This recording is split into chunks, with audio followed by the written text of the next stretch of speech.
Job, chapitre 21. Job prit la parole et dit : Écoutez, écoutez mes paroles. Donnez-moi seulement cette consolation. Laissez-moi parler, je vous prie. Et, quand j'aurai parlé, tu pourras te moquer.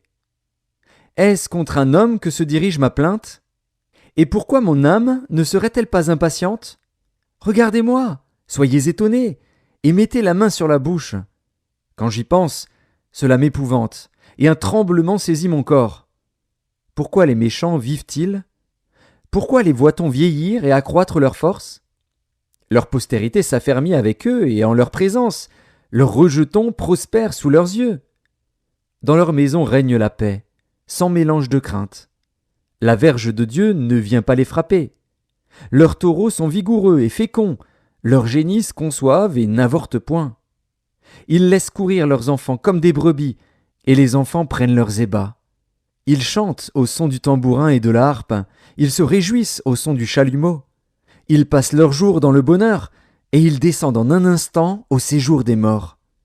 Ils disaient pourtant à Dieu : Retire-toi de nous, nous ne voulons pas connaître tes voies.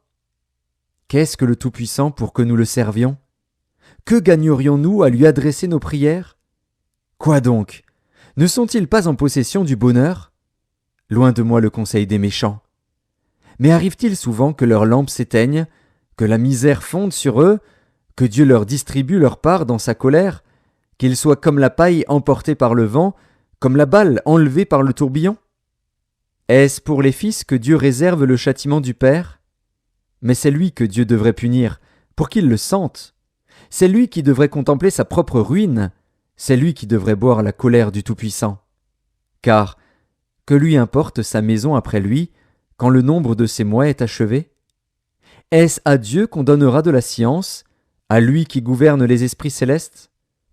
L'un meurt au sein du bien-être, de la paix et du bonheur, les flancs chargés de graisse et la moelle des os remplis de sève. L'autre meurt, l'amertume dans l'âme, sans avoir joui d'aucun bien. Et tous deux se couchent dans la poussière, tous deux deviennent la pâture des vers.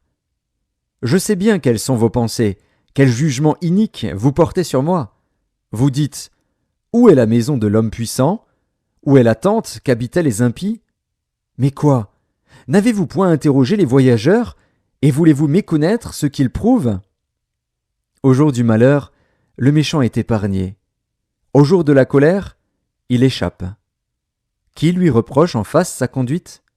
Qui lui rend ce qu'il a fait ? Il est porté dans un sépulcre, et il veille encore sur sa tombe.